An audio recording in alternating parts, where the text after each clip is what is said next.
So when I met him, I thought he was great and he checked everything off of my list. But I was so used to people turning around and becoming suddenly horrible human beings that I was kind of waiting for that to happen. So I really let him show me who he was. Well, there was a point in time in our relationship where I'm like, holy crap, she's the one. This is exciting. We drive so well. There's so much in common. But she's not convinced. She's dating other people. I know I have to just be okay with that. Take a girl and a guy, and they fall madly in love and form a family. Sprinkle in some counseling degrees and a doctorate, a dream of transforming relationships as we know it. And 20 years later, we give you power couple Dr. Ray and Jean Kadkodian. And this is their podcast, Couples Synergy. Welcome back to another episode of Couples Synergy with Dr. Ray and Jean. I'm Dr. Ray. And I'm Jean, and this is our podcast about love, marriage, and relationships. Be sure to check us out online on our Facebook page and Instagram at Couples Synergy or our website, couplesynergy.com. And be sure to subscribe to our podcast or send us any suggestions on topics you'd like to hear more about. And now on to Couples Synergy, an in-depth look at love, marriage, and relationships, where we bring you our experience helping thousands of couples transform their relationships for nearly 20 years. You know, every day we get to hear intimate details about a couple's celebrations, disappointments, and everyday challenges.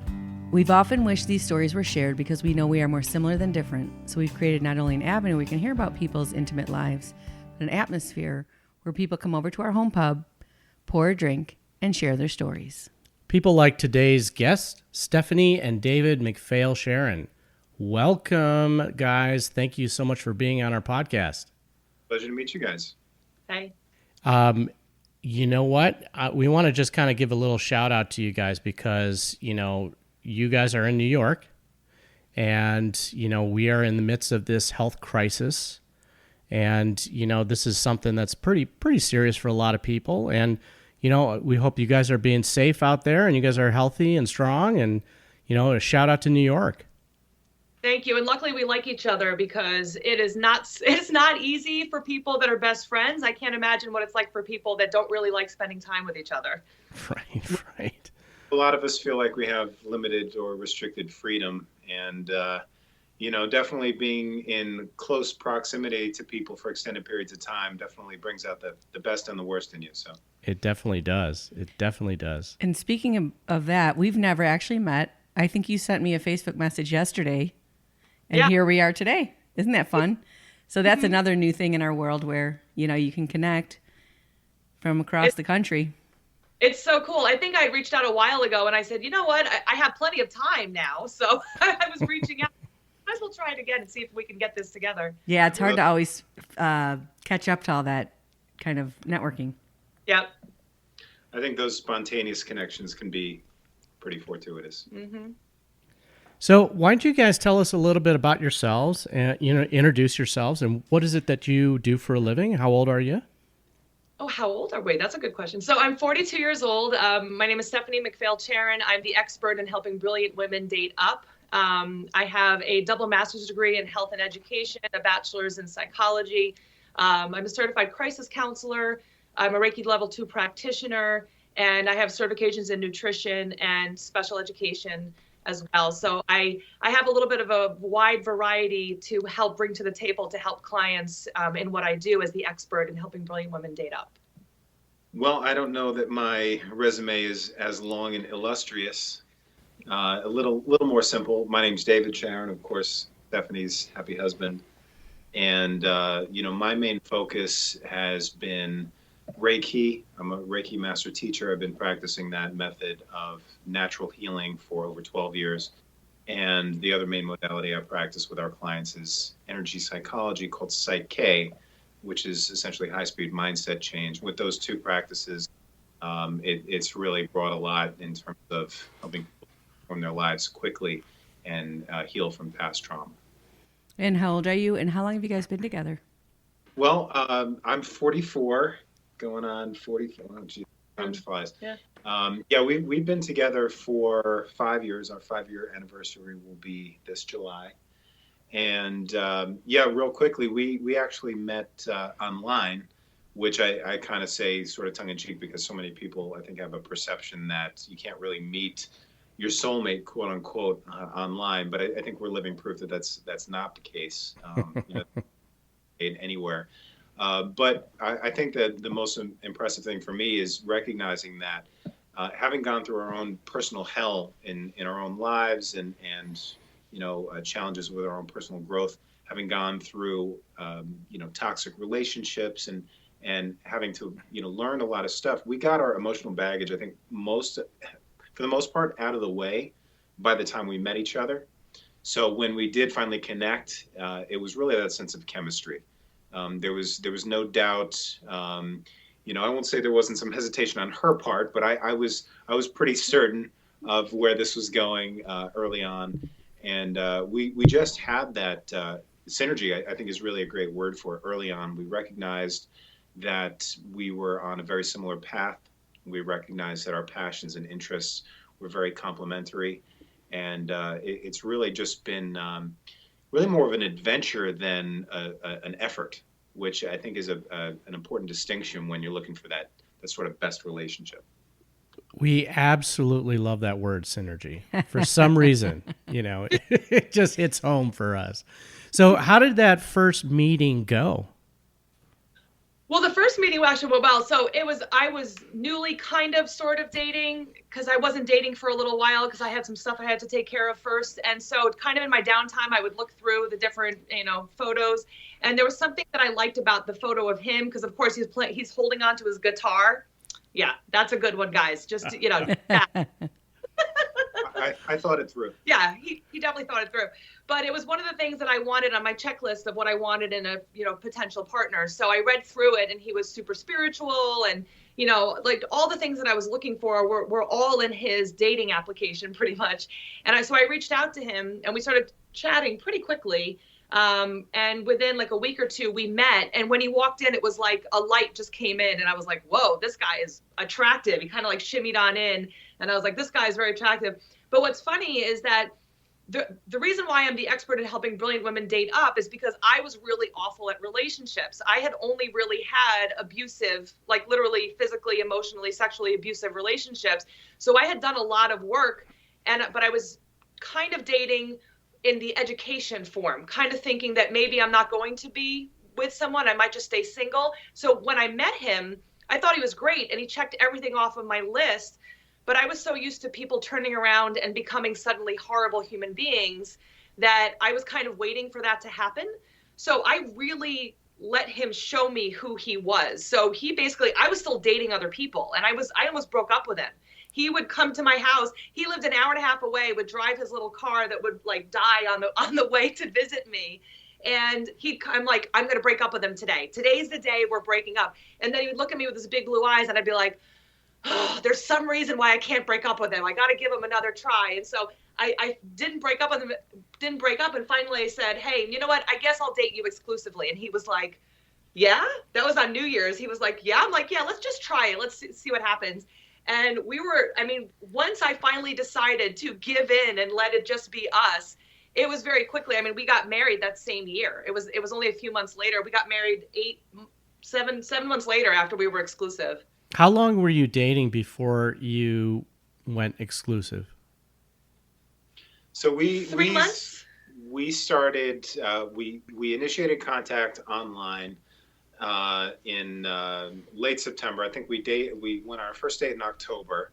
We became exclusive on New Year's Eve, and we were engaged and married July 31st. Of 2015. So it was pretty much a whirlwind romance. Can we back this up just a little bit? What app were you guys on and how did you guys decide to do online dating? So it was you forget a lot of time. It was Plenty of Fish. Oh, that one, yeah. Where we met. And I kind of chuckled too because I think when I was dating for a while, I sort of had this perception, I think a lot of people do, of sort of a hierarchy of the dating apps. Going from most committed to finding a long-term relationship down to, I need a quick piece, tonight. I didn't get that low on the totem pole, But it's like the eHarmony and then the Match.com and the OkCupid, and then my perception of Plenty of Fish was like, all right, well, let me dangle my bait and see what bites, kind of, pardon the pun. Yeah, and Tinder didn't exist back then, so that would have made the list, right? Exactly. It had just started. I think it had just started. I never did the Tinder thing. Yeah. But and anyway, it was again. I think it's not so much the avenue in which you meet someone that belies its success. It's the work that you've done beforehand. Because again, I think that even though it was through this silly app, we were meant to meet. And everything was sort of set up. I really feel like our relationship smacks of I don't know, I might almost say divine intervention. It just has a feeling of it was meant to be. So I knew that I'm from Long Island, New York, which is different from like every area in New York. We want to feel different from everywhere else, I'm sure. I'm 45 minutes away from New York City. He was only about that far away also, but up more. Well, I guess more across, but anyway, it's a whole other story. But so I said, I don't want to date anyone from New York anymore. I've only had awful relationships. And I had dated someone before him who was from Montana. And I said, this is what it is. I need to date someone that's not from Long Island, because I think that's one of the problems. It's just not for me. I was a military kid. We moved around every few years. And I said, I think it's just the Long Island thing. So I specifically was online dating because I was looking for people off of Long Island. So that was in my search engine, was to look for that. And also I had a very specific list of what I was looking for. Now, what would you guys say that you learned from your past relationships? Because Stephanie, you've been married before, right? Yes. And David, have you been married before? No, I have not. Okay. So what have you guys learned from your past relationships? Because we find that, what people learn from that past relationship, that carries into that true love relationship that you guys are talking about here, where it happens very quickly. Well, I really learned what love wasn't and what I thought it was, because to me, before I did the right work on myself, I thought that love was uncomfortable and caused anxiety. And so I actually wrote a book called Being Loved Shouldn't Hurt. And the reason behind that book was because I had never really experienced love that was calm. So even growing up, it just felt like this discomfort all the time. And that to me meant love. So there was always drama and stress and back and forth and, breaking up and getting back together and then being scared for my safety. In my first relationship, he strangled me on our wedding night and I stayed for 5 years. Oh, wow. So I knew what was possible in relationships and I knew what I would never allow again. And so, being cursed at and screamed at were things that were normal for me, that I had made a conscious decision to never allow that and to actually learn about healthy boundaries and grow my self-esteem before I started dating anyone. Because to me, I would always say I'm as loyal as a dog, where I will stay no matter what. But that loyalty was causing me to stay with some really toxic people. And so working on myself and being a whole person was really important in that. So when I was looking for someone to date, I was looking for another whole person. I wasn't looking for my other half. I hate when people say that. You complete me. I love that. Yes. Jerry Maguire, right? When he said, you complete me. Oh, man. Oh, I hated that that line in that movie. Yes. Same. What about for you, David? Well, it's an interesting question. And I think to a large extent, my idea about relationships and what I desired was formed largely by process of elimination. Having been through relationships that really showed me a lot about what I don't want. But the most important thing I feel that I've learned from past relationships is that, and I reflect on the expression to be is to be related. And we often, look at relationships in a sort of one-dimensional focus as far as, romantic relationships. But who we choose to be affects who we are relative to our romantic partner, our, platonic relationships, and most importantly, our relationship with ourselves. So I think what I realized and the key to my success in terms of relationships was understanding that, success was not about finding someone, again, to complete me, someone to provide something that I couldn't provide for myself. But it really ultimately boiled down to recognizing some basic principles. And it forms around the idea that my relationship with myself, and perhaps more particularly my higher self, is the most important relationship, because that determines how I show up in the world. And I'm a firm believer that, that sort of mindset that you craft carries weight. It resonates out in the world, and it has an effect in terms of attracting other people and circumstances to you. So, the distillation of that is an understanding that the most important relationship was the one I had with myself. I needed to be the type of person that I wanted to attract into my life. I needed to work as well as I could figure out to eliminate my emotional baggage. I needed to learn to access an abiding sense of peace and self-acceptance and joy within myself, to where relationships no longer had this sense of neediness.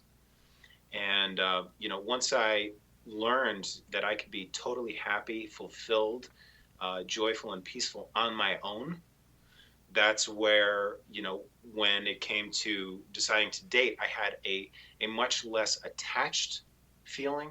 I was much more carefree, much more authentic, and much less sort of tied down by, what I think so many people struggle to achieve, which is this, seeking approval in the attention of other people. Validation, so, right?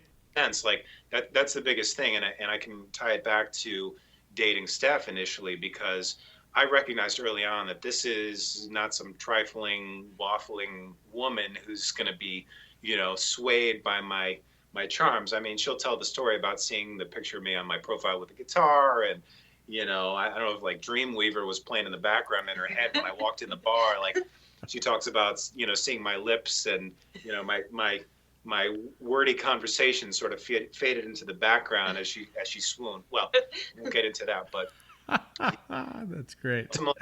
The biggest key to my success in relationships, and this was relevant in my relationship to Steph, because again, she was redefining herself and beginning to put into practice the insights she had gained from her own healing process. And for me, the biggest thing that I had to put into practice was this sense that I had to let go.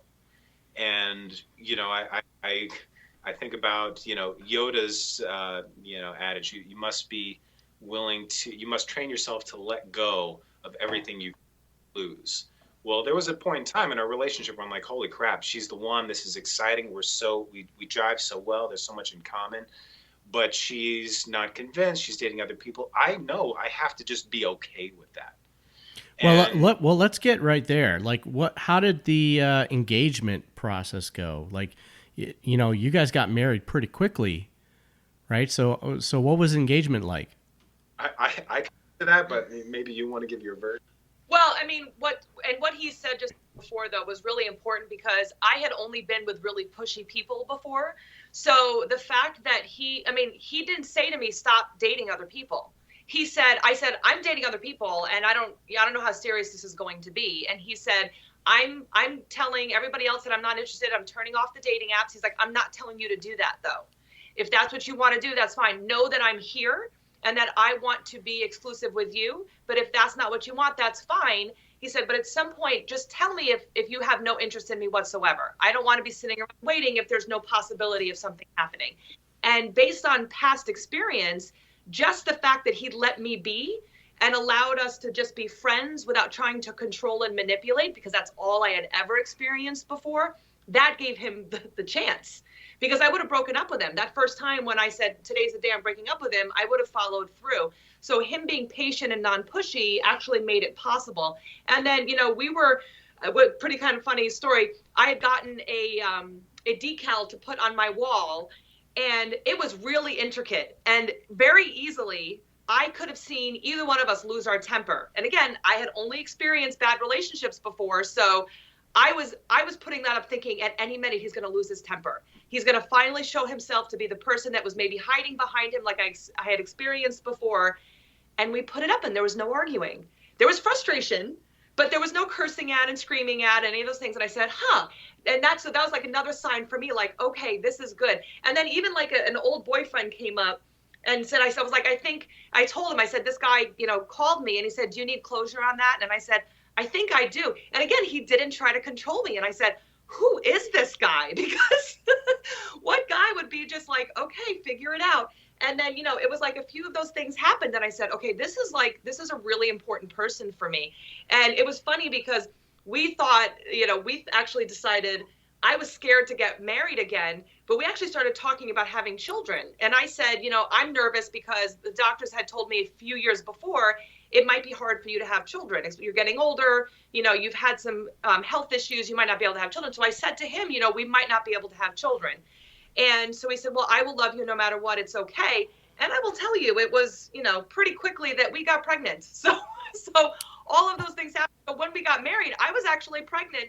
And it was, it was just meant to be the way things were. We thought it would be months or years or not at all have children. And we have 2 little kids that were no problem at all to have. One of the things I want to ask you guys about, which we used to ask couples about when we first started the podcast, and we kind of stopped because it was something they asked us to take out. And if you guys don't want to answer this question, that's fine. Across the board. Right. Every couple. Mm-hmm. Yeah. But because you guys kind of are in this same field as us and you help people with their relationships, can you talk about how soon into your relationship did you guys have sex? And was that different or similar to how you had done things in the past when you were in unhealthy relationships? I knew that I wanted to wait a little bit. And again, before I was dating him, I was just out dating in the field. And so I wasn't really taking relationships very serious because I didn't want to be serious. So when I met him, though, it was really hard to say, we're not having sex the first date. We had gone out for drinks. He had these beautiful lips. He kept talking and the lips were moving. And I was like, oh my gosh, he is beautiful. And he had just driven an hour and a half to come see me. And I was like, oh gosh, but we didn't have sex. And I think, I'd gone to see him, was it a week or 2 later? And we spent, again, a long period of time together. And I think, I don't remember how many, was it 2 weeks, 3 weeks? It was pretty quickly, but still it wasn't right away. And I said, I want to make sure that he still likes me and respects me. So I was like trying everything I could to just like, let's slow it down a little bit, even though, it's hard to resist this face. Well, yeah, we did exercise some restraint, and I'm glad for that. And, I know that that's an important question, and we see it a lot also in our group. We have just a really tremendous and fast-growing Facebook group called Codependency Healing and Creating Healthy Relationships. And a lot of people ask the question, well, when is the right time? And I personally recognize, the force that our baser impulses exert in the trajectory of a relationship. And it's a challenging thing because, on the one hand, we want to, enter into things carefully and thoughtfully. And on the other hand, we want to sort of submit to the passion and the momentum of it. But I think overall, we had just reached a point where we could see ourselves as not only, sexual beings, but also people who really valued the aspects of relationships that lead to more longevity. So it wasn't a flash in the pan thing, but there was passion. I think what really helped was a sense of balance, and understanding that, okay, yes, we can accept that we're, I don't want to say Tinder, a powder keg, we could get, but, we also recognize that there are other erogenous zones, such as the mind, and the ability to relate on other levels besides sexual.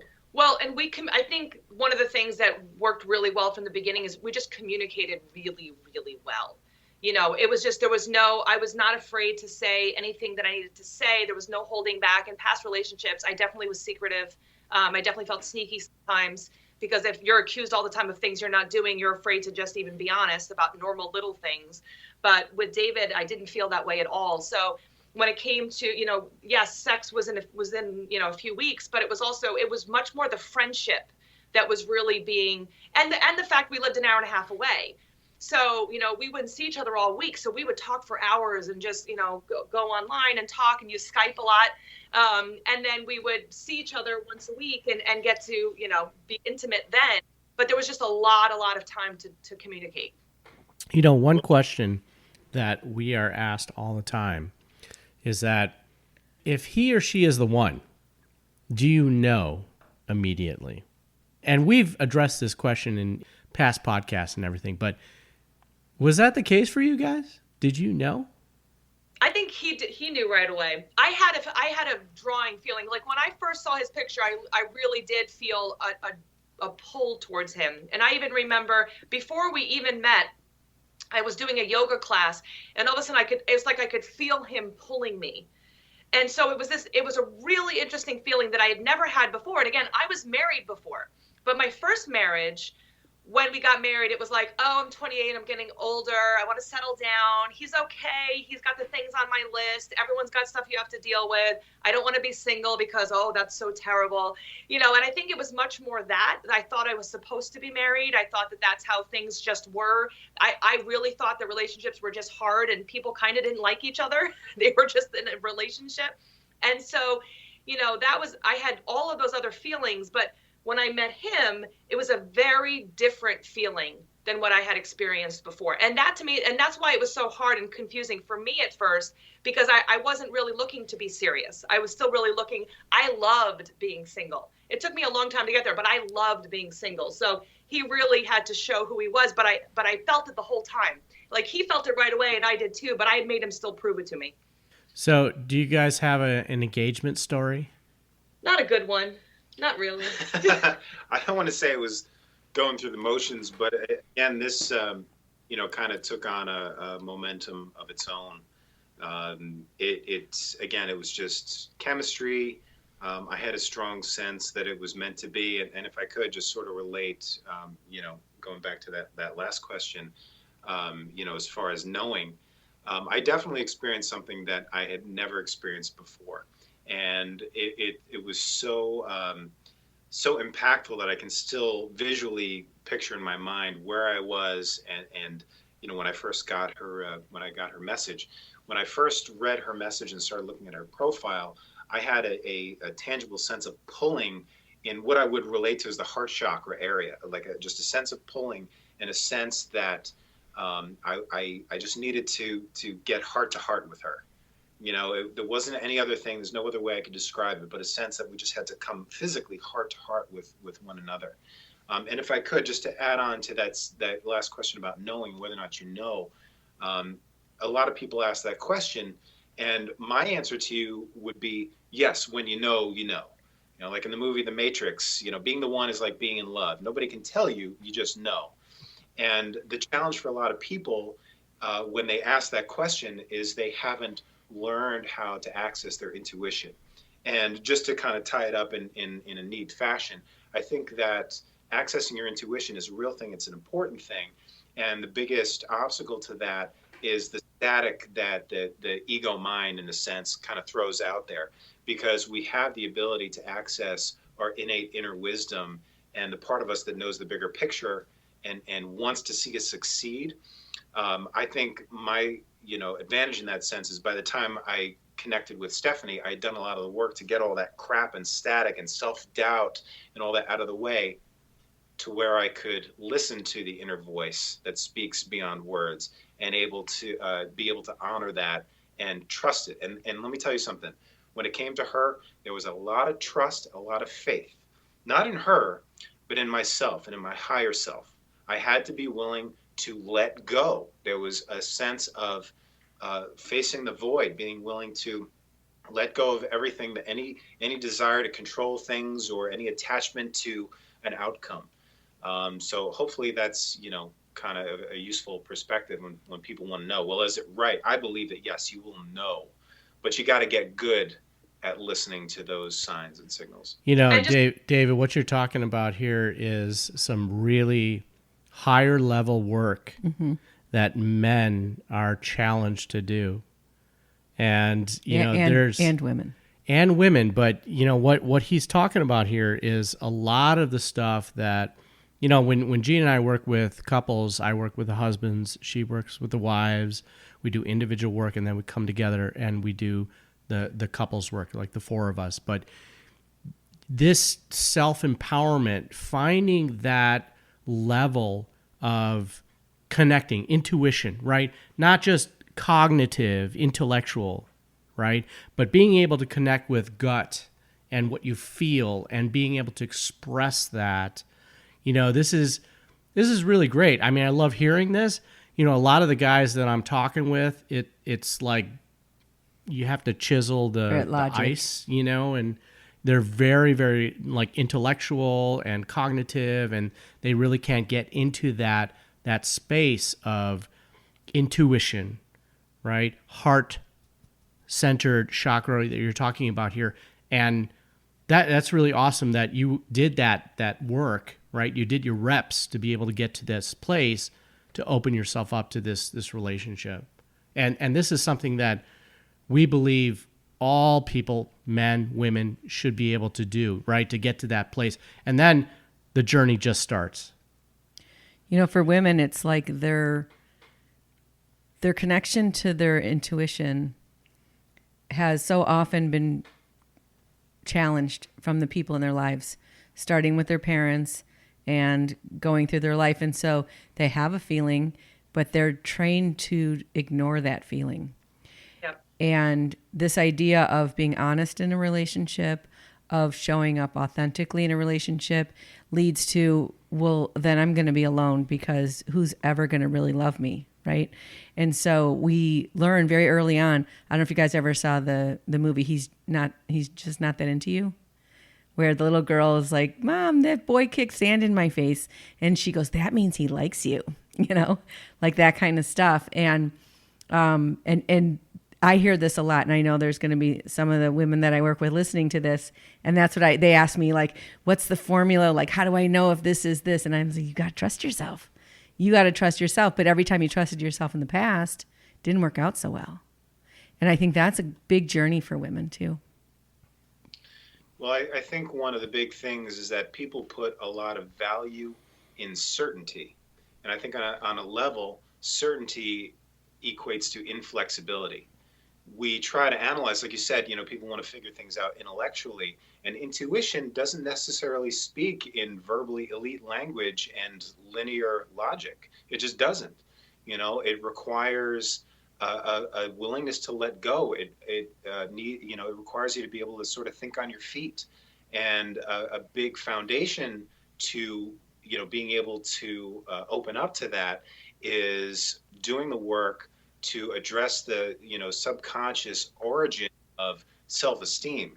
Because if you're in defensive mode and always sort of feeling on your heels, you're not going to be as open to that. You need to have a strong degree of self-love and acceptance to where you're okay, perusing the fringe. You're okay to consider ideas that may be contrary to what everyone else says. And I think that's where intuition starts to raise its voice a little bit. So let me ask you, David, here, because online dating and dating apps, they do not promote that, right?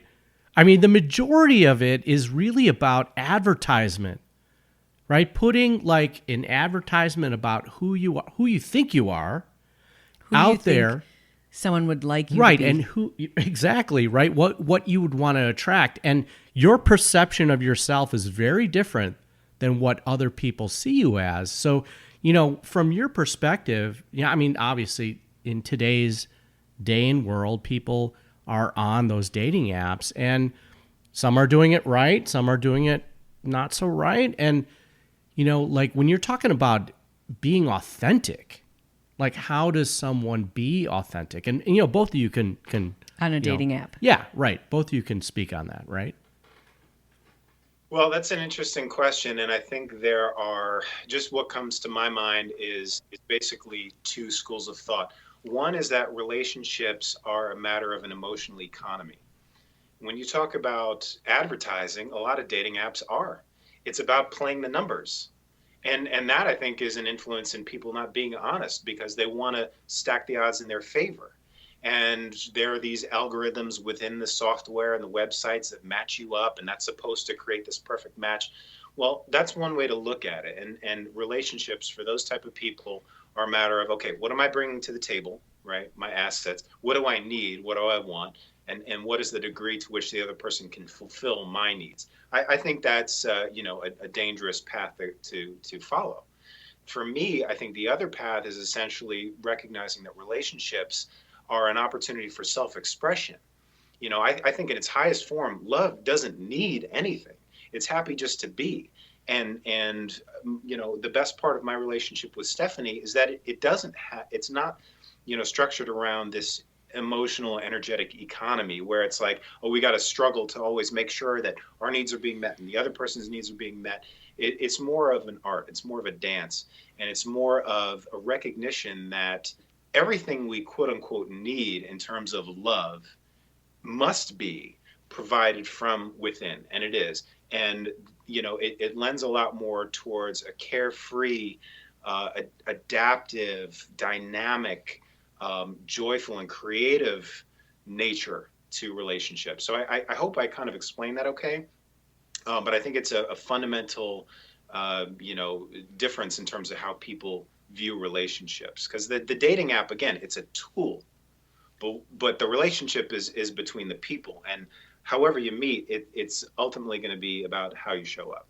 Now, so for me, and kind of on the same thing, but I knew that if I was on the dating app, someone like me could possibly be on the dating app. So, and I'm very much an extrovert. Like, he's an introvert, I'm an extrovert. I love going out and talking to people. Like, that's my favorite thing. I love hearing people's stories. I love all that stuff. So I knew that I could easily go meet people, but I didn't want to be doing that all the time. So basically, when I had my dating app up, it was a picture of me and a few other pictures. And it was also like exactly what I was looking for in a partner. This is what I am. And it was very specific. This is what I am. This is exactly what I'm looking for. If you fit these categories, then reach out to me. Now, did I have people like send me messages cursing me out? Oh, yeah. Did I have people not read the messages and just look at my picture? Of course. But I had already done the work enough on myself that as soon as I saw and experienced that from someone, I would say next. And, I would very quickly, one of the things, if someone is on a dating app, just to throw it out there for them, my rule is normally not Fridays. Don't go out on a Friday to go meet them. It's a Wednesday and it's coffee. Don't ever do dinner. My weekends were for me, the dating was during the week when it wasn't taking away from my fun time. So, and it was a coffee where it was quick, in and out. And I had no problem saying to someone, hey, you seem like a great guy. I'm not really interested in what you've got. If you want to stay friends, that's cool. Or if it was someone that was totally off, I'd say, it just didn't really work out for me. And that was it. I practiced being very, very honest and just being comfortable with them not liking that I was honest. I just allowed that to happen because that wasn't my problem.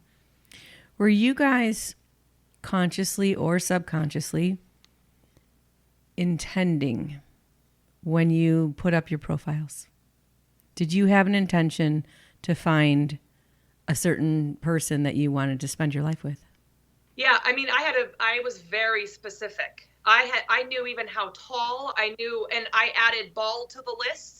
Before, I wanted a musician, I wanted someone spiritual. For all your listeners out there, he is bald. Yes, you can't see that, right? I wanted someone who's 6'3". Light hair was on the list, and then bald suddenly became on the list, and I had dated some people, and I was like, okay, and so there were certain things that I wanted, but remember, I didn't care if I stayed single for the rest of my life.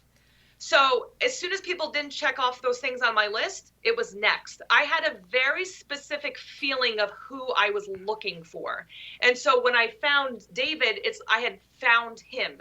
And once I found him, I didn't feel like I needed to look anymore. And even now, I'll go out and I'll be like, ooh, that guy, we'll go to the gym. And I'll be like, ooh, that guy's got a nice butt. And it's him walking by. I'm like, I can't even look at a nice butt without it being his. Like, I ruined it. He ruined it. But I have no, it's just interesting because once I found it, I think before I kept hoping someone would come and find me or come and save me is really what I was looking for. I was looking for my knight in shining armor. I realized in my own work, I was the knight in shining armor. But finding him, it was all the things on my list, all the things I was looking for, my non-negotiables, my okay, that's kind of in the middle, and my have tos, like, or my can'ts. Those were all there on the list. And so when we started talking and he was checking all those off, I said, okay, this is definitely. So yeah, the intention was I'm either going to be single or I'm going to find this guy, and that was it. Yeah, we believe you can't be in a healthy relationship unless you're okay by yourself and you're willing to leave the relationship if the non-negotiables happen. Agreed. You got to be ready to be uncomfortable, and that's okay. Yeah. So for the two of you guys, when you got married, it was like instant family. Yeah. Yeah. Pretty much ready-made, yeah. Well, and people laughed because he was still living at his apartment an hour and a half away in the beginning. So he had to still finish up his work because he was working for American Cancer Society. So he was still working Monday through Friday at his job, and then he'd come on weekends to come visit. And I had friends that say, no wonder why you guys get along so well. You don't live together. You guys will be married forever because you're not. And I said, no, we're not going to do that forever. But he moved in October. It was October, and then our son was born in January. So, we were, when he moved in, it was pretty quickly like, all right, we're in a family right now. So, I'm sorry. Go ahead, David. And it was fine. It's the way it was meant to be. Mm-hmm. Well, we were kind of instant family too when we got married. So what was that transition like for the two of you? Well, we didn't know anything better. I mean, and I had a roommate. So when he moved in, I still had a roommate. So we were still kind of just like, so you were married and not living together, and you had a roommate, and you were pregnant, and then you guys all got together. Yeah. Then I had the baby and the roommate left. So we didn't even have just him and I until we had the baby. And we never just had him and I. So what did you guys learn during that time then? Well, one story that kind of comes to my mind is that I had gone skydiving for the first time the summer before she and I met. And I think that lent itself a lot to my willingness to say, F it, damn the torpedoes, we're going in this direction. Let's have faith and have fun. That's crazy because one of our first dates, Gene took me skydiving. Nice. And my primary shoot with my guy, the lines were tangled, so we had to cut away and go to the reserve shoot. God. That was my first experience. I've jumped out of an airplane 3 times. If that happened any of those times, I would have never done it again. That is scary. Well, I haven't done it since, so. Well, I'm sure there's a lesson there. What would you guys say are some of the challenges you've been through? I think, just learning. We got together. I was 38. He was 40. And so we both kind of had our way of doing things. But I think that was really important was, and one of the biggest lessons I think from David that I've learned is it's okay to apologize. Previous relationships and growing up, I never heard I'm sorry. I think actually the first time I ever heard I'm sorry from my mother, I think I was 38 years old. We were just dating. And I said, because I actually wasn't even speaking to my mom at that point because I'd put in a really hard boundary with her. And so we hadn't spoken. I said, I really want to get this taken care of. Let me try to talk to her. So I talked to her. I actually told her all the things I had to say, and she actually apologized. And I said, David, look, you helped me write this email. Like, thank you. I've never seen her say I'm sorry. And since then, she actually started saying sorry. But I had not heard that for so long. So practicing the I'm sorry and not having to be right or that I was wrong or deficient because I had messed up, or even if I'm sorry that you're hurt, something like that. I think another thing, too, is that we've learned, and sometimes we forget, I forget, definitely. I like to talk things out until it's done. So I want to keep going. He wants to hear what the issue is and then give space and talk about it later. And so that's something that I think pretty early on, we weren't figuring that out right away. And I was feeling really frustrated that he didn't want to listen and he didn't want to deal with it. And we finally talked about it. I said, what's going on? I don't want to leave this hanging. Why are you getting like teenage David and like frustrating and pulling back? And he said, well, because I'm like upset that you're hurt and I need to think about it before I can come back and talk about it. And I said, well, is that all it is? So I just tell you what it is. And later on we couldn't, he's like, yeah, that's what it is. And when we do that, it normally works out, it works out pretty well, but we had to figure that out, because if not, it could have just escalated, because I would want to talk and then he'd get frustrated and then we would just start, getting worse and worse. But once we figured that out, it made it a lot easier. Before you give your response, I just want to say that's really awesome, because that finding that balance between the two of you, I mean, that's something that a lot of couples struggle with, in figuring that out, and they think that one is right and one is wrong, and they don't figure out that there's strengths and limitations in both, right? So for David, what about you? What did you learn? Well, I think that's an important point, and I think it kind of speaks to the idea that people tend to expect love to be the way that they love. And, it kind of speaks to like the love languages and stuff like that, because we recognized and realized eventually that we had the same goals and aims. We just had different ways of getting there. So, that communication piece and, being willing to not, be right all the time, sort of keeping that synergy and that higher vision of unity in front of you at all times is really important. And I think another key distinction for me in understanding, and I sort of recognized this before I even found Stephanie, is that, this is not like marriage is not a prize. I always thought of like, oh, people, put so much emphasis and importance in marriage, and it's just a piece of paper. Well, what I distilled from that is that, nothing is constant except change. And that's true within ourselves and our relationships. Who we are continues to change and evolve. And a relationship is not like a carved in stone thing where you say, okay, these are the rules. We have vows. Nothing can, deviate from this. It's hard and fast. I think, an important understanding for me was that, I still am growing. I still am learning. As wise as I sometimes think I am, there's plenty that I don't know. And there's also, an importance in honoring the uncertainty, honoring the fact that we change and grow and to a degree that we may not have even anticipated. And I think one of the biggest assets to a relationship is unconditional acceptance, really, and honoring the need to adapt. So, yeah, we went into this with some straight flush kind of hands here, and then we realized as we were going, it wasn't. I don't know if this analogy fits. It was less like poker and more maybe like gin rummy. We had to kind of swap some things out, try to get it to work. So that's awesome. That's a great analogy. Gin rummy, yeah. I'm not really a good card game person. Yeah, you're right not now. into cards at all. So in what way is your relationship different from what you learned as children about what relationships were going to be like? Oh, well, I mean, my parents always argued the entire relationship, and there was never an apology for any kind of disagreements that were going on. And there were times where probably police should have been called that were not.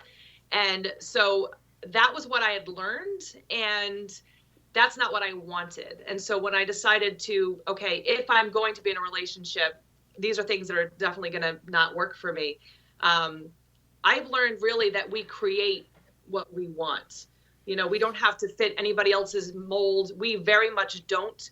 There are some things that are stereotypical female, stereotypical male that both of us are interchanging. There's certain things that we're just us, and that's who we are. And I think, when we actually did our vows, it was to support each other in our growth. I mean, that was actually part of our vows, was to be able to support each other. And so, I think that the biggest thing is to just know sometimes one of you's having a bad day and you need the extra support, but it shouldn't always be that way. It shouldn't always be one person supporting the other, and I think sometimes he needs a little kick, he needs a kick out of his funk. And that's one of the things, like we joke around, like he's a little bit more the spiritual one. And so I'm the one who's grounded. I keep him kind of grounded to hear. If not, he'd be floating in the universe somewhere. I'm like, hi, David, come back. And so, like, I've learned how to kind of get him back. And sometimes it's a little bit more of a push than he likes. But then he comes back and he's like, oh, hi. Okay. But, it really is just about supporting each other and kind of sometimes pushing each other a little bit out of comfort zone.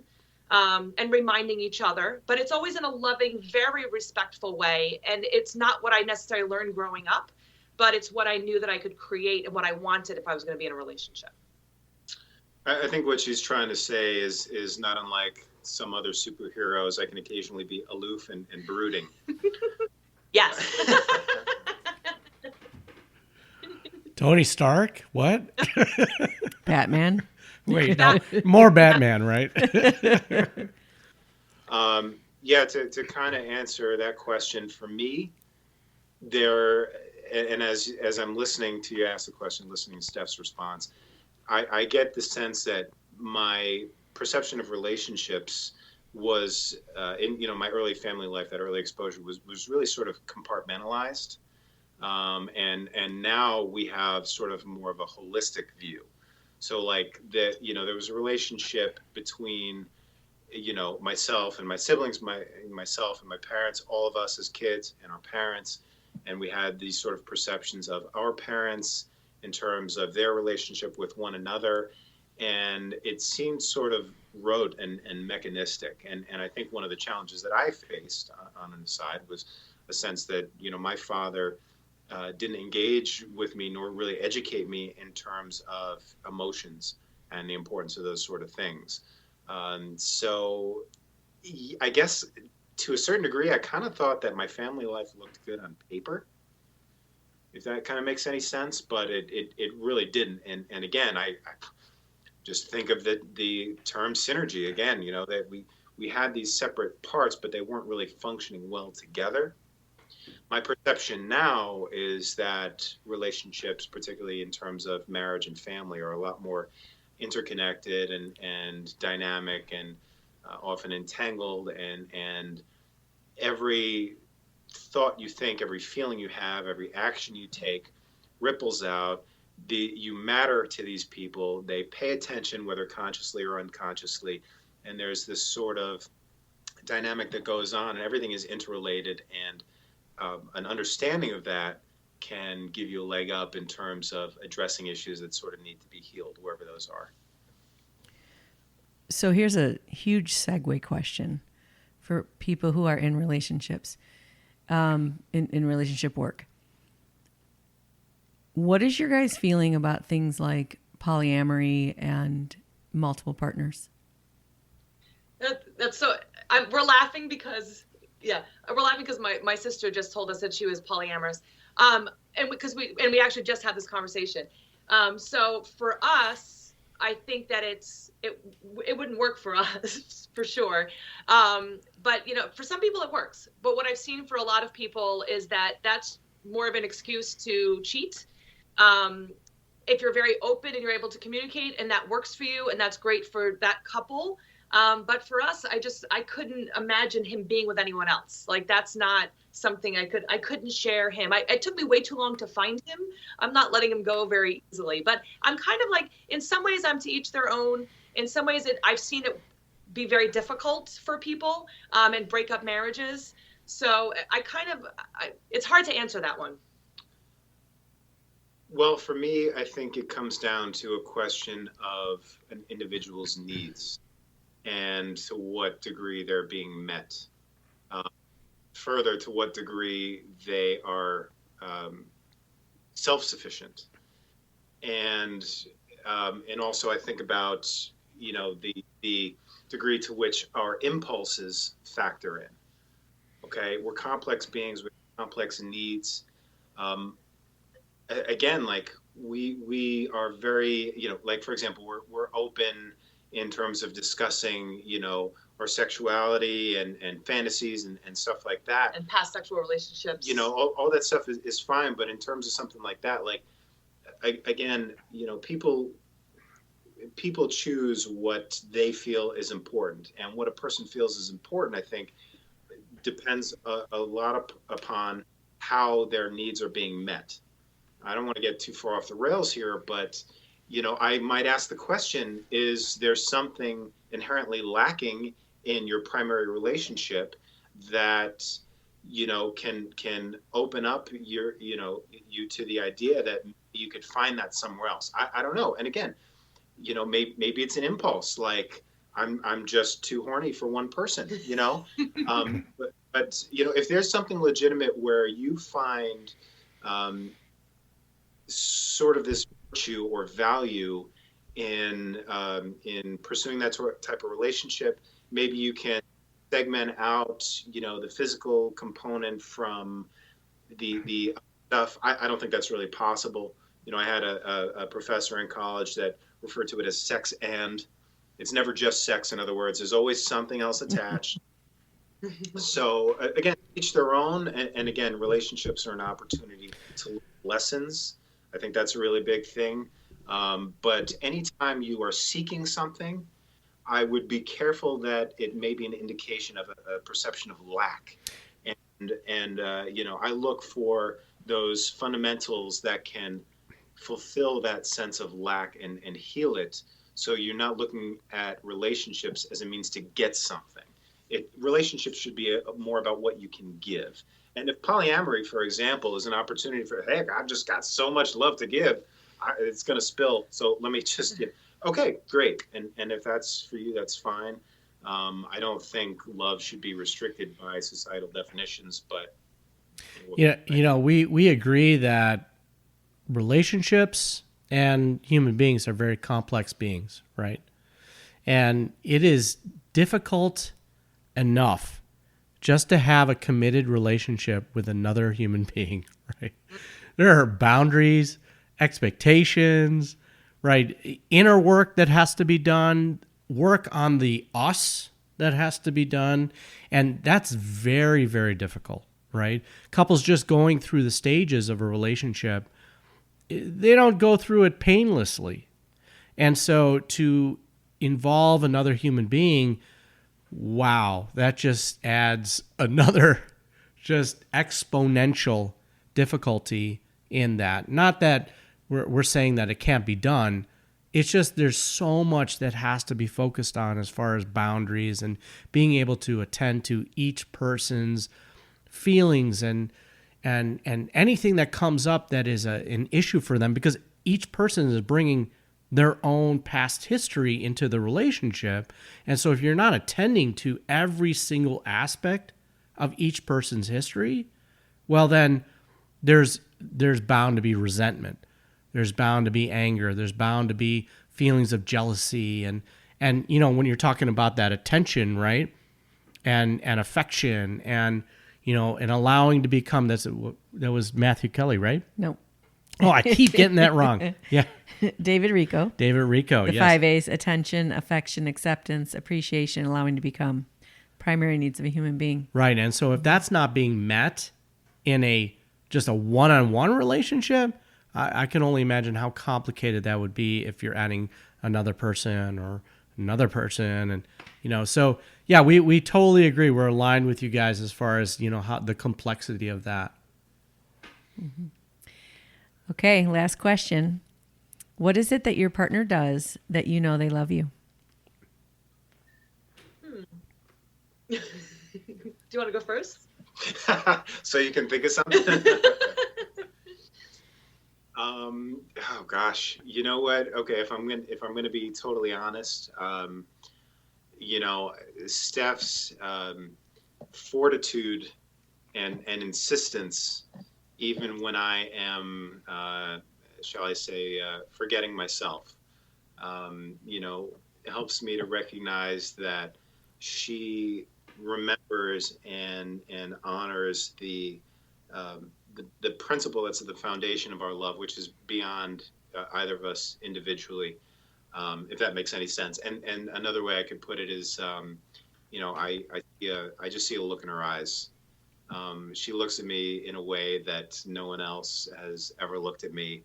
And, it brings me right back to that first connection where I had a sense beyond intellect that this is meant to be. And the best thing I can do is let go of, my neediness for things to come out ABC, and doing that has really just allowed me to have a much greater sense of fulfillment and contentment in relationships, even in the midst of the ever-present challenges. She's looking at you like that right now. Well, it's funny. One of the things that David did early on in the relationship is we had a party at probably New Year's. I think it was New Year's when we got together. We were exclusive, and we had a lot to drink, and we had a lot of friends over. And it was the next day, and I was like, I need to take a nap. I just had a little too much fun, and so I went to go lay down. And when I woke up, I opened up the door, and he's in my bathroom cleaning the toilet. And There it is. True love. I took a picture and sent it to my girlfriends. I'm like, I think I found the one. Look at what he's doing. And that's kind of, that's one of the things so as he was talking, I was thinking about it, a lot of times I have to get up earlier. And so he'll make coffee either the night before, or I'll get up and I'll say, oh, there's no coffee. And he'll get up out of bed to go make me coffee. Or right now we're home, and even this morning, the kids wake up and he doesn't even say anything. He just gets up and gets the kids so that I can sleep a little bit longer, because like yesterday I did a whole bunch of different podcasts and videos and whatever. So I was exhausted, and there was no question of, well, I got up the other day or whatever. It was just, he got up and took care of things and hung out with the kids. So, I think those acts of service and, taking care of and just coming and giving a hug and playing music. He plays really good guitar. So he'll just take out his guitar and we'll have a little dance party. And I'm like, and that's it. To me, that's what life is all about. So the picture of him with the guitar, it wasn't just a prop. You actually could play it. Yes. I got some chops. Yeah. That's awesome. Well, Stephanie and David, we want to thank you so much for being on the podcast today. This has been quite a treat. Thank you. And thank you for your perspectives and everything. Please let our listeners know where they can get in contact with you. Sure. Well, Being Loved Shouldn't Hurt is on Instagram, on Facebook, on Twitter. I have a book, Being Loved Shouldn't Hurt, available on Amazon. I now have a book and a workbook, both called Being Loved Shouldn't Hurt. We have a very large following on our private group called Codependency, Healing, and Creating Healthy Relationships. We have about 7,500 people on Facebook. So those would be some good places to start. Website. Well, the website's Being Loved Shouldn't Hurt also. Yeah. BeingLovedShouldn'tHurt.com. Yeah. That's awesome. And, when this whole shelter in place lifts, we got to come visit you guys in New York. That would be awesome. Heck yeah. You're more than welcome. We've got room for you. You guys should join us. We're doing daily meditation right now, and it's themed. So it's hilarious. So today was Major League Baseball Day, because no one's going out to the ballpark now, right? I should qualify. It was actually the Chicago Cubs theme. Cubs. Sorry, guys. So it's kind of funny, but we want to unite as many people as we can to, stay strong during this time. Human beings have been sharing their stories for thousands of years to bond, to heal, and to grow. And we hope that by you guys sharing your story, it's enriched your lives and the lives of our listeners. Absolutely. And we're grateful to have the opportunity to speak with you both. Thank you. We want to wholeheartedly thank you, all our listeners, for joining us today and for listening to Couple Synergy. Our passion is in helping couples and people have happy and healthy relationships. And this podcast gives us a way of bringing our knowledge and expertise to you, our listeners. For all of you listening, please subscribe to our podcast and please leave us a review on Apple Podcast. If you have any questions, comments, or topic suggestions, please email us at contact@couplesynergy.com. For more information about Couple Synergy and our programs such as Relationship 101, the Couples Weekend Intensive that is coming up in October, and our premier program called Couple to Couple, look us up online at couplesynergy.com. Until next time, synergize your life and synergize your love. You have been listening to Couple Synergy with Dr. Ray and Jean Ketkodian. Couple Synergy was recorded, edited, and produced by Dr. Ray and Jean Ketkodian. Voiceover and music entitled Breathe and Let Go was recorded and composed by Gina Gonzalez.